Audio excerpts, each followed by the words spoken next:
আসসালামু আলাইকুম। আমরা তো আল্লাহর কাছে অনেকভাবে চেয়ে থাকি একটা সুন্দর মোনাজাত, যার মাধ্যমে আল্লাহর কাছে আমরা অনেক কিছু চাইতে পারি।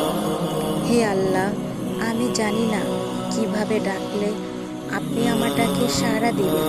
আমি জানি না কিভাবে চাইলে আপনি আমার চাওয়া পূরণ করবেন। আমি জানি না কিভাবে হাত উঠালে আমার হাত আপনি আপনার রহমত দিয়ে পরিপূর্ণ করে দিবেন। আমি জানি না কিভাবে দোয়া করলে আপনি আমার দোয়া কবুল করবেন, কিন্তু আপনার গুনাহগার বান্দার অন্তরের খবর আপনি তো জানেন। ইয়া রব, আপনি তো আমার অন্তরটা দেখেন। আপনি তো বলেছেন তোমরা আমাকে ডাকো, আমি তোমাদের ডাকে সাড়া দিব।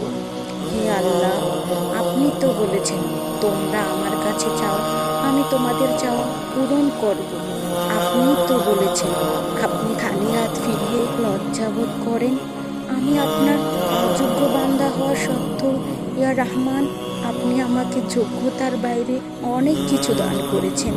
আমি এবারও বিশ্বাস করি আপনি আমাকে নিরাশ করবেন না। আমি জানি আমি ছাড়া আপনার অনেক উত্তম বান্দা আছে, কিন্তু আপনি ছাড়া আমার কেউ নেই। আমার আবদার করার মতো, ডাকার মতো, চাওয়ার মতো। ইয়া রব, আপনি ছাড়া আমার কেউ নেই। আমি দুর্বল, আপনি আমার ধৈর্যের পরীক্ষা নেবেন না। আমি তার উপযুক্তও নেই। আমার পরীক্ষাগুলো সহজ করে দিন। আপনাকে ডাকার মতো ডাকার সুযোগ দিন।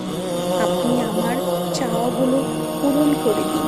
ইয়া রহমান, ইয়া রাহিম, ইয়া মালিক, ইয়া কুদ্দুস, ইয়া হাফিজু, ইয়া হাইয়ু, ইয়া কাইয়ুম, ইয়া আল আলিমু, ইয়া আল ফাত্তাহু। হে আরশের আজিমের মালিক, আপনি আমার জীবনকে সহজ করে দিন। আপনার উত্তম ফয়সালার উপর আমি সন্তুষ্ট থাকব। আমাকে সন্তুষ্ট থাকার তৌফিক দান করুন। আমাদের সকলের মনের ইচ্ছাগুলো আপনি পূরণ করে দিন।